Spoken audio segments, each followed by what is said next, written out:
Hi friends, ఎవరికైతే journalism మీద మక్కువ ఉంటుందో, ఎవరైతే ఒక మంచి జర్నలిస్ట్ అవ్వాలని ఆలోచిస్తారో వారి కోసం అయితే రామోజీ గ్రూప్ నుంచి ఈనాడు జర్నలిజం స్కూల్ ద్వారా ప్రవేశాలకైతే నోటిఫికేషన్ విడుదల చేయడం జరిగింది. దీనికి సంబంధించి అర్హతలు వచ్చేసి ఏదైనా డిగ్రీ ఉంటే సరిపోతుంది.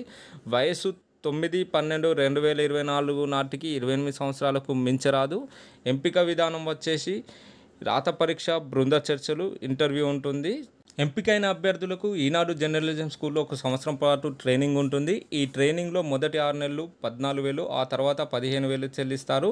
ఎవరైతే శిక్షణ పూర్తి చేస్తారో వారికి మొదటి ఏడాది 19,000 చెల్లిస్తారు. ఆ తర్వాత ప్రొబేషన్ పీరియడ్ ఉంటుంది. ప్రొబేషన్ పీరియడ్లో వ్యక్తిగత ప్రతిభ ఆధారంగా 21 నుంచి 23,000 మధ్యలో చెల్లిస్తారు. ఆన్లైన్ దరఖాస్తుకు చివరి తేదీ వచ్చేసి 13/10/2024. ప్రవేశ పరీక్ష వచ్చేసి 27/10/2024. కోర్సు ప్రారంభ తేదీ వచ్చేసి 9/12/2024. ఆన్లైన్ దరఖాస్తులు వచ్చేసి ఈనాడు.netలో లేదా ఈనాడు.ప్రతిభ.comలో అందుబాటులో ఉన్నాయి. ఇలాంటి మరిన్ని సమాచారం కోసం మన పేజీ లైక్ చేసి, షేర్ చేసి ఫాలో అవ్వండి ఫ్రెండ్స్. Thank you friends.